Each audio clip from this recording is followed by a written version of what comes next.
Alrighty.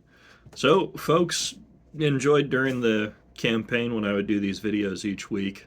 So now that I've got my seat on the commissioner's bench, I suppose I'll keep doing these. I was doing them as Facebook Lives. You have to have a profile for 60 days before you can do it as a Facebook Live. And my page that we've switched to, the Drew Farmer Coos County Commissioner page, I created that after the election, so it's not quite at its 60-day moment. So this time I'll upload a video, and I think what we'll end up doing is uploading these onto a separate YouTube channel as well so that they're archived. I don't think they stay on Facebook forever, but once that comes around, we'll do these as Facebook Lives again.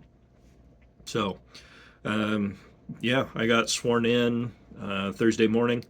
So I had a number of emails already drafted, so we've got those out there now. The 7 cities in Coos County have received an email from me to their city manager and their mayor, with one exception where the city manager one was being funky. But all 7 cities have been reached out to set up a meeting. A couple have responded, so that we can develop that connection between the county and the cities in terms of collaboration on economic development, so that I can understand and relay to my fellow commissioners what those individual cities' objectives are, because all of us agree we want more economic development, we want more housing, good paying jobs, but each city might have its own approach how it wants to get there, and we want to be collaborative. We don't want to interfere with their local control, but we want to be supportive. So that's my goal in that. Some of the outreach I've gotten at the more towards the state level, the Association of Counties has asked me to return to the Department of Health and Human Services Advisory Board. I had been on that as a city councilor. I was the only city councilor on it. It was all commissioners other than that, and now that I'm a commissioner, they'd like me to hop back in there because of my insights into the mental health system and the challenges it's posing in rural Oregon. So I'll be doing that. I've got all my invites. Funny enough, the first one happens, I want to say January 24th. I start jury duty on January 20th. I have to call in because it starts the 21st, so there may be some lag in there because of that. But yeah, some of the other things, reaching out about the county roads, that was an item people talked about during the campaign. They were concerned some of the county roads aren't accessible anymore like they previously were. And this was due to fire concerns, for one, and garbage being dumped on those roads. And during the campaign, I said this is going to be one of my priorities. I want to see how we can get the roads back open. If I'm told now that some people are enjoying using them as walking trails, but in my mind, whatever direction it goes has to be done with intentionality. So if it is the case that it would be preferable as walking roads, then we still have to talk about how we're going to sustain that in the long term. Because even if it's only being used as walking trails, now you've got a different dynamic. It's not the same as a road, but it still has factors. Of course, a lot of people also were concerned that they wanted to be able to drive there to get to other sites. So I'll be continuing down that road. And if nothing else, it's going to be done with a plan. It's not just going to be done as a reaction. Whatever direction this goes needs to be done with a plan on why we're doing it and how we're going to make the situation better. I've reached out with some of this. Oh, I also, the first day, Thursday, after I got my email set up, I shotgunned out like 20 emails I had prepared. It might have been more than 20. It was at least 20 of them.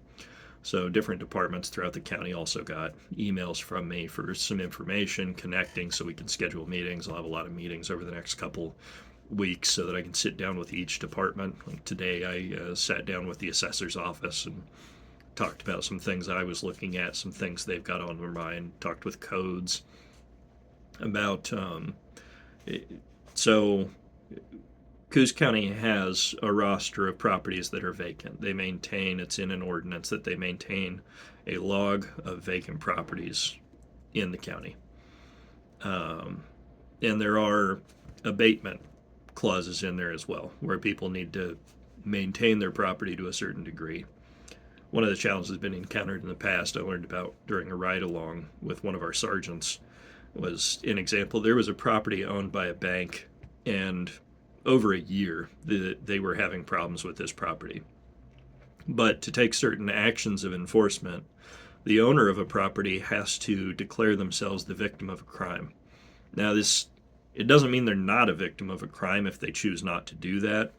An example, it's a pretty negative example, but it's an example you could consider is cases of domestic abuse. Someone can clearly have been abused, but unfortunately, in those circumstances, sometimes people are in this position where they feel that, sadly, I mean, sometimes people feel like, oh, I deserved it. That's never the case. But the person can clearly have been the victim of this, but they choose not to press charges. That's essentially saying, no, I'm not a victim of a crime. That's the analogy you could go with. There's a lot more in that, but that's a easy analogy. So the property was being squatted on. People were engaging in crime. But the bank that owned the property wouldn't file themselves as the victim. So it created a barrier to enforcement to address the issue. What I want to see is something we had. It was done in Medford. We had a version in Coos Bay. A lot of other cities have adopted it. It's not just that you have to maintain your property. It's that the municipal entity can do the maintenance for you if you don't, and then send you the bill for what that cost.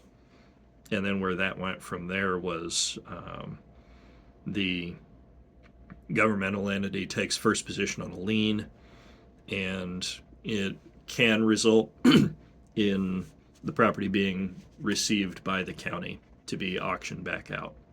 Now, that never actually got to that point for the city when I was on the council. What happened was that possibility came into existence, and banks from elsewhere in the country, their actuaries saw that, decided it's not worth it, and sold the properties, and then local people got to have houses instead of something sitting vacant and being a problem. So that's the objective there. I don't want, and it only applied to people outside the area. So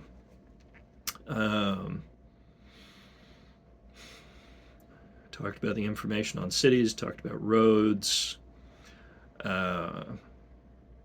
I've talked a couple times about a lawsuit against the Oregon Health Authority. It was something Marion County launched. I had been talking about it for some months prior to that. We've got some follow-up with that now. We've connected. I talked with county council, and we've connected with Marion County's staff about the situation they've gone through with their lawsuit, and how we can talk more about it, basically. They took two different approaches. Those approaches didn't work. But from the experience I've got within the working system, the mental health side, and just observing the trends of the state, as well as trying to participate and oppose some of those trends through proposed legislation and other items, the state, with regards to mental health, really only responds to lawsuits. They know the problem as far as staffing in the state hospital goes, as far as capacity goes. They've got 700 beds. I heard about a report where they needed an additional 3,000. I heard about it from one of the staff at our hospital, so I feel that that's reliable. But they haven't done it, obviously, and there's been a problem for years and years and years. So lawsuits are what the state tends to respond to, so that's something I'll continue to dig into, and we'll try and push forward on, because, I mean, everybody knows the mental health crisis, how it's impacted us locally, and we've got to do something with it. I've got monitors in front of me that are phasing in and out, so that's why you're seeing the colors shift. I mean, that covers some of what it is, what we've done this week. The rest of it, I mean, there's a lot we've gone through. So, yeah, I'll talk about it more as we have items kind of come to fruition. I just wanted to make sure I got something out there this week for continuity purposes. So, appreciate y'all. A lot of folks showed up to the swearing in. I appreciate that. It was a great turnout. Appreciate everybody's support and confidence. And yeah, we'll see you about.